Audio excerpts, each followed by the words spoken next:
Hello guys, कैसे हो? उम्मीद करता हूँ कि आप लोग अच्छे होंगे। अभी जो आप पेशेंट देख रहे हो, आप इस पेशेंट ने अपने गोडाउन में जा कर के कुछ वज़न को ज़्यादा उठा लिया, जिसकी वजह से इनके डिस्क में L4 L5 और L5S1 में दोनों में नस कंप्रेस हो गई। बड़ी मुशक्क़त के बाद जब मैंने उसको डिस्क को दोनों साइड से अलाइनमेंट सेट किया, तो धीरे धीरे धीरे करते करता तो वो पेशेंट का सीधापन होना स्टार्ट हुआ।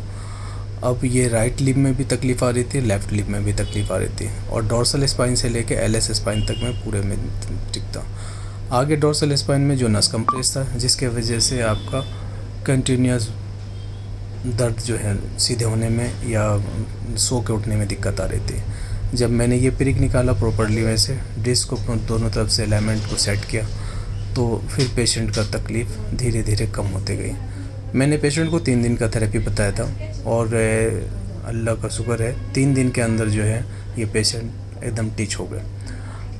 खैर, अब मैं राइट साइड का भी लिम्ब को मैं बैठा रहा हूँ। राइट वाले को लिम्ब में जब बैठाया तो इसमें भी प्रिक की आवाज़ आई, और लेफ़्ट उसके बाद फिर मैंने 2 दफ़ा राइट साइड का लिम्ब को बैठाया, फिर लेफ़्ट साइड के लिम्ब में इसको भी बैठाया, हिप पॉइंट को।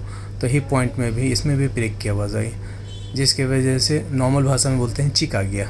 बट चिक होता कुछ नहीं, हमारे मेडिकल लाइन में जो कहा जाता है कि डिस्क में बल्ज आने को चिक कहते हैं। और इस चिक को जो है दोनों साइड से रिलीज़ कर दिया, और रिलीज़ करने के बाद अब आप पेशेंट का जो हिस्ट्री लेंगे तो वो प्रॉपरली दोनों साइड से एडजस्ट करने के बाद पेशेंट एकदम सही हो गए और चलने फिरने लगे।